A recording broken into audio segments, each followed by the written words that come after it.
This is the Nikon Z9. Just your ordinary Nikon Z9 with some stickers on it. Don't worry about that. You gotta express yourself. When it's your gear, you can put what you want. I also have a Leo photo L bracket on here, which means this camera does not need a cage, and the Leo photo is very low profile here. So if I need to grab it here, I can. If I need to grab it here, I can. As far as the screen goes and screen tilty screens, you guys know this about the Nikon Z9. It only tilts like this. It turns this way, and this way, right?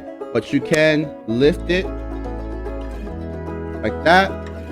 Okay, if you need to like look vertically and look down at something. So if you need to go here, boom, you're like this, right? So I just want to show you guys the orientation. It does not do anything else. It does flip out, it does do that, and it does do this, okay? Boom. So it's not what you would think of as an A1 Mark II or A93, okay? Speaking of A93s, A1 Mark II, we're gonna compare those two to this camera, okay? Those two cameras I've owned. Let's talk about the A93 first. And I'm gonna tell you why I'm fanboying this camera after. A93 is an amazing camera, and I think Sony, they limit their cameras based on their marketing and what they're looking to accomplish while selling cameras. So what are they looking to accomplish? They're taking into account the size, they're taking into account the battery life and bang for buck in a situation, because you have all these lenses Sony offers, yet they don't even offer half as much good cameras as they should. It's like, but. A93 was supposed to be the bridge gap between a fast shooting pace camera and a decent quality video recorder, and when you did shoot video on that camera, you never had any type of rolling shutter, and that's the only benefit in the A93. Also, that 120 frames per second shooting with a Sony native lens was ridiculous. So I did have some good lenses with that camera, and I did use it for mainly photos. I didn't like the video quality because there was a cap of ISO ranges that I had to keep in mind, whether it was at the highest ISO range, I think at 2,500, and the lowest ISO range, which is like 1,000 if I'm not mistaken. But that was too low for me for low light, and to get the best dynamic range, you had to keep it at such a high ISO, because the purpose of that camera is to take photos. So now we're gonna move on to the A1 Mark II, which I've owned for about 4.5, 5 months. I think you could say I pretty much rented it for that time that I had it, essentially, because I sold it, you know, because I owned the A93 for such a short time, and that was the time I didn't really know too much about cameras. But then I was just like on the hype of, hey, this camera cost, the A93 in that moment was like $5,300 or something like that. That's what I bought it for. And then I realized, hey, wait, I can get A1 Mark II, which is 50 megapixels. I was counting stack sensors. I was counting all the features that it brought. I was doing comparisons between the cameras. I'm going to get an A1 Mark II, pay the extra $1,000 and some change dollars. We got the A1 Mark II. I love the camera. It's such a beautiful camera. We had it caged up. It was nice. I didn't put a decal on or anything like that because I didn't know about these things, these skins, which to me are really amazing. Like, you can kind of express yourself. So we tried to use the A1 Mark II. Let's say that. From top to bottom, it was working. And then I started streaming with the A1 Mark II, which is not a streaming camera, I understand, but I would rather not have multiple cameras to stream with that aren't capable of doing it and aren't capable of not overheating. That was the major problem with A1 Mark II. I bought a fan, it still was giving me issues. Now that camera, again, beyond expensive, $7,000 camera essentially, with taxes and everything like that included, we weren't getting $7,000 worth of that camera to justify keeping something like that. So that's when I sold my A1 Mark II. Now, what was the problem with the A1 Mark II in video? Stack sensor, great rolling shutter, zero effects on that. 8K 30, okay? We haven't gotten into this yet. This beast, this came out 3 years prior to the A1 Mark II, mind you. Let's just put that in perspective. Okay, A93 came out like a year or two after this one, so let's also put that in perspective. So Sony had a chance to topple this bad boy. I see people always comparing this to like the Canon R1 and low megapixel cameras that don't really, you know what I'm saying? Well, let's talk about it. Now, I don't know much about the Canon R1 or anything like that. A1 Mark II had 8K 30. After about 15 minutes of recording, my 8K 30 would give me an overheating sign. I bought a small fan to put in the back of it, And essentially that didn't work because the tilty flippy screen on that came out. There was a barrier between the back of the camera and like this part. So there's like this little metal chassis here, and it was basically covering it, the back of the camera, so I couldn't get to it. So the fan wouldn't sit on the camera good. So I will have to keep the camera at its main focal like usage point, which means this piece would have to stay in and basically use it as if you had a Nikon ZR, which everybody knows you can just flip out the screen and that's it. I would get maybe 5 to 6 more minutes of recording time in AK30. It would still eventually overheat. No hot card warning. It was a hot camera warning. So I essentially said, I can't do AK30. I can't even use the camera at its full potential. And even 4K 120 was overheating after a certain time. So I couldn't use the camera at its full potential, which pissed me the hell off. And I said, you know what? Let's sell this camera. And in my verge of looking for cameras, I sold it. I got an FX30, which I've had before, and I could vouch for the FX30. Very good camera. And then I thought, like, yo, should I get an FX3? And I said, you know what? I can't get the FX3 as my main camera because it's such a low megapixel camera that camera quality and visual is getting so good right now. And I started seeing some Nikon ZR stuff. I said, yo, what is this Nikon ZR? Started hearing about it, started seeing the price, started seeing the amount of stuff that comes with it. I didn't know what red raw was. I didn't know the color science being so important to get the full dynamic range, to get that color quality that you want. I didn't know that the grading was great. I didn't know the 6K 60 was in there. I didn't know any of this stuff about red raw, about the Nikon ZR. And then I used it. And I was giving myself every excuse to send the Nikon ZR back. And I said, you know what? This is so good of a camera. I started using it for photos and I was like, wait a minute. It does photos as well? This good? Even though it was still limited. It was nowhere compared to my A1 Mark II. I knew I was taking a hit. I knew it. However, it took some great photos. I was able to do some work with it. So I was getting some clients with it and using photos. Then I said to myself, I can't keep using this camera with photos. We get the Nikon ZR after trading in all those other cameras. And essentially, we've still had this lens here that we're going to show you. This is my trusty Sony E-mount 1.8 50mm lens. And I use this lens for everything as far as streaming to keep it on like a body like this. And I'm going to show you what's on the bottom of this lens. What do you think that is? That's an adapter. Okay. So Nikon allows you to adapt your Sony E-mount lens to its bodies, all the Nikon Z bodies, which means you do not have to worry about buying a whole new arsenal of lenses. That's something I didn't know before I sold my A1 Mark II and the lens that I had with it, which was the 50-150, one of the best lenses ever created, still to this day. Very, very light in its sense for the size and very usable. So I started doing my research on lenses, on cameras, and bodies. So Nikon ZR, got the Nikon ZR. I bought a second Nikon ZR to think that maybe I'll use 2 of them. And I realized, wait, I should not pair a Nikon ZR with a Nikon ZR. And that's just, as a consumer, it's not smart because one, quality will never change, which is great. But if you want to expand your horizon and come to a point where you can use a second camera for potentially video, different type of video footage, and you can use it for photos as well. You can have the all-in-one body that you were looking for in the A1 Mark II, right? And the A1 Mark II let me down. I will say this, the Nikon ZR and the Nikon Z9, you can get both of those cameras and it probably just hit the same amount as the A1 Mark II, which is one camera, which has all those problems, overheating, incapable of, and I think that's the biggest problem with the Sony. Once you overheat with a camera, it no longer becomes usable. You now have an issue. You now have to work around that issue. You now have to buy accessories to try to accommodate that issue. If you're on a job, the A1 Mark II is not as reliable as a Nikon Z9. So let's talk about this camera. Okay, we know the specs of the A1 Mark II, 50 megapixel stack sensor, top to bottom shooting 120 frames with a crop on the A1 Mark II, 4K 60 without a crop A1 Mark II, I believe. Only camera that was no crop at all was the A93. It had 0 crop on 120 frames, 0 crop on 4K 60. It had 0 crop on 4K 30, obviously. And this camera remind me of said A93 with an A1 Mark II upgrade. This is what it reminds me of. It reminds me of both cameras in one. Okay, it can shoot 120 frames at JPEG. Okay, we'll take that hit. Okay, and it can shoot 20 frames per second at RAW. Just think about that for a second. And the new HEIF mode, updated mode, it can shoot also 120 frames per second.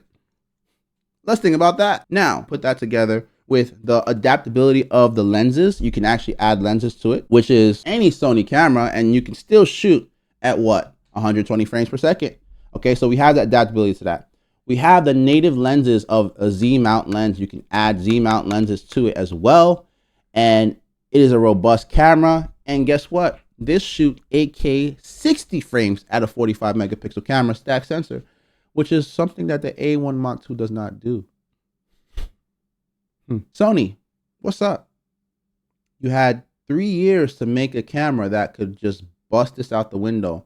And I did not know about this because here's the problem. I'm going to tell you guys, this is a rant. Here's a trick that people don't really understand. The bad parts, right? What happens when you have reviewers, and no offense to anybody out there, but you have reviewers just reviewing cameras, and it's like a day job for them. They're getting a camera piece from a box that they're being shipped to by a company, and the company says, hey, here's the look of the new A1 Mark II, whatever, boom, boom, boom. Go review it, go showcase it, do what you gotta do, use it for a week or two, and tell us what you like about it, tell us what you dislike about it, blah, blah, blah. Make a video. They go out there and all people say the same thing. A1 Mark II stocks this sensor, blah, blah, blah, blah. The same exact thing you hear in every video. And then they go and shoot, and they show themselves shooting it, make it, make it look nice. They look through the EVF. The EVF has this is a 0. such and such a million dots. You love to hear all those camera review information because it's something that we need. We really need it. But they all come to the same conclusion. If you want to do professional work, and if you want to have this such and such, the A1 Mark II, and you don't mind the price, right? They always say that. You don't mind the price. Same script. The A1 Mark II is for you. Now, if you're more of a casual user, that I would not suggest you use the A1 Mark II. I think that if you're going to get something to the point where you want, if you have the money, always, if you have the money and you want to get the best of the best, get the best of the best, because quality will not be, and quality and reliability will not be taking a hit as if you were to say, hey, let me get the ZVE1 over the FX3. We know the FX3 is better. We know that. But because of pricing, I'm going to get the ZVE1. That's when the real camera enthusiasts kind of separate themselves, because the ZVE1 is exactly what the FX3 is essentially, right? But if you want the least amount of problems, least amount of overheating, least amount of this, least amount of that, and you want just straight up shooting, you don't have to update it to get the 4K 120 in the ZVE1, then you're like, okay, let me just get the FX3. 0 problems, 0 issues. That's what the A1 Mark II should have been for Sony users. And I'm complaining now, years later, by the way, because I've had that camera, I missed that camera, and I couldn't find a camera to even come close to that camera. And then I found a camera that came out 3 years before it that blows it out of the water. This thing shoots 8K 60 without overheating. I have a 2 terabyte card inside of it. It gives me 48 minutes of 8K 60. I know you may say, do you need 8K 60? If I want to use it, I'll use it. And yes, I do use it. I use it to shoot certain B-rolls. Maybe it's 5 seconds long. But what if I have 20 B-rolls, 50 B-rolls that I want to just pop in the scene? I don't have to take it off the memory card or wait till the overheating stops, or I just point and shoot, keep it on all day. I've been streaming with this at 8K 60, mind you. And I know it doesn't even go that far because of streaming. The HDMI port does not even allow that to then transmit video at 8K 60. And I may be mistaken, who knows? So I don't think it even does that. I think it caps at 4K, but I don't have to switch off to 4K on the camera just in order to get the video footage to come out on my actual camera here. You know what I mean? On my OBS. And the fact that Nikon has kind of allows adapters to be made in order to allow E-mount glass to be on there. So I had a lot of E-mount glass that I could have used. And I wish that I would have kept the 50 to 150 in that regards, because I didn't know about this camera. And again, back to the reviewers, they're not comparing cameras to the right cameras. The A1 Mark II should have definitely got compared to this Z9, right? Why not? Because they're not gonna make a fair comparison, right? It shoots at 20 frames per second. The A1 Mark II shoots at 30 frames per second with the native glass. Okay, 20 frames per second with any glass here, with Tamron, doesn't matter, with Z mount, and that's raw. 120 with any glass at JPEG and Heath, right? 8K 60, no overheating. 8K 30, no overheating. Oversampling of 4K with the 8K sensor at 120 frames, at 60 frames, at 50 frames, doesn't matter. No overheating. Just think about that for a second. Nikon ZR, 6K, 60, okay, capped at 60. Red raw, no overheating. How could a Nikon ZR be better at overheating than the Sony A1 Mark II?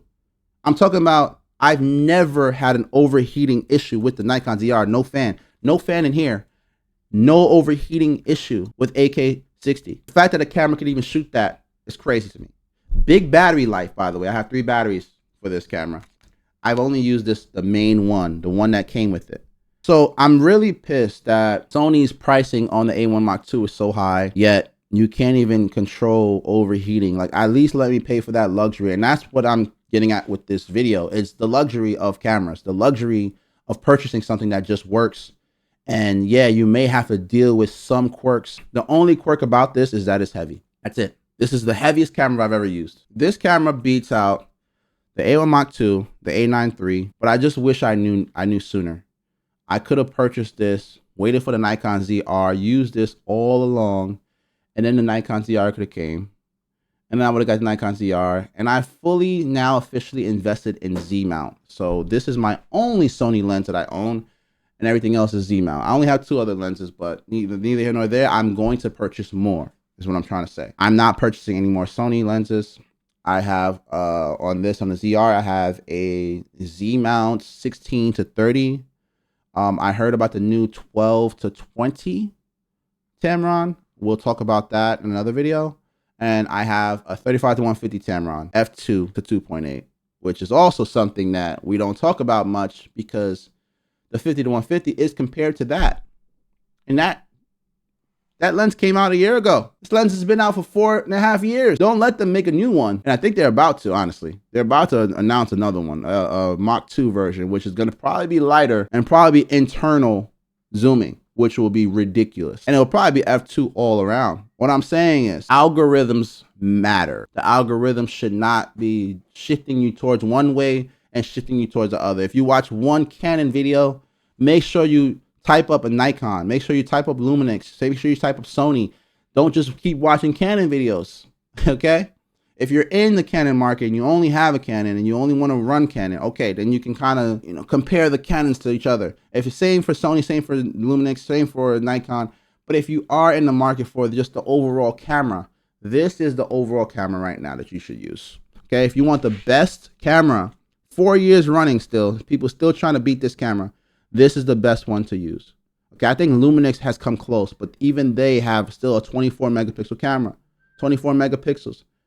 And I'm so pissed at these YouTubers that just forget about what they should compare it to. So like, if you ever send me a camera review unit, and I'm going to tell you this right now, for any sponsors that would like to pair up and just have a relationship in that regards, where I'm testing your camera and I'm sending it back, I know what I'm doing, just so you know. Secondly, I will say this. I'm going to be very honest, okay? I'm not going to sugarcoat things. I'm not going to say, oh, because I got this new camera, I love it, I love it. No, I may love it, but I'm still going with this for right now. And I can tell you that right now because nobody's trying to beat this. Sony tried with the A1 Mark II, and that was it. That was the only attempt. I haven't seen any other attempt after that. I know that there's a Z8. I know that you may say that in the comment section and say, hey, Wayne, there's a Z8 version of this. It's smaller, lighter. It does the same exact thing. But guess what? I've heard about it. It overheats, man. I have long shoots that I do 1 hour and 30 minutes of shooting at 4K, oversampling, 60 frames, something like that. And I want to be able to keep shooting an hour and some change. The Z8 will overheat in that hour and some change. It's not reliable, and that's what we were saying earlier. Reliability matters. Nikon ZR never shut off on me, never overheated on me. I didn't put it through extreme tests, but I put it in my day-to-day. I've never had an issue turning on the Nikon ZR. It's always been on. It's always showed me that, hey, I got your back. It has my back as a camera. This camera so far has had my back as a camera. I can't wait to shoot photos with it. Just hone in on the photos and show you guys in that retrospect the quality of the photos I've been shooting, because I already know that, and this feels like a camera you want to shoot with, where I can go vertical, boom, and I can go horizontal without having to do this. Like, this looks stupid, okay? Right? You feel me? Or, guess what? This right here, right? Right? You feel me? Not this. What is this? What is this? This is the end of our video. I'm sorry, I'm not bashing any camera company. I love all you guys. I love the fact that you make it. I love the fact that you make it competitive. I just hate the fact that people are giving off the same script. People are giving off the same exact build and say, hey, this is this. Hey, this is really good. And they're just going off specs. And I understand specs are very important, but this has all the specs. But yet, no one's talking about it. No one's saying anything. And it kind of pisses me off, because as a camera consumer, I'm not a reviewer. I'm a consumer. I like to get the better things. I like to know what's the best. I don't want to have to wait until something's being released and the hype's all around it. And then let's say I'm looking for a camera 3 months later and I don't see that video anymore because there's new cameras coming out, but they're worse than the camera that you just reviewed. This is the end game. It's still the end game 4 years later. And if they come out with a version 2,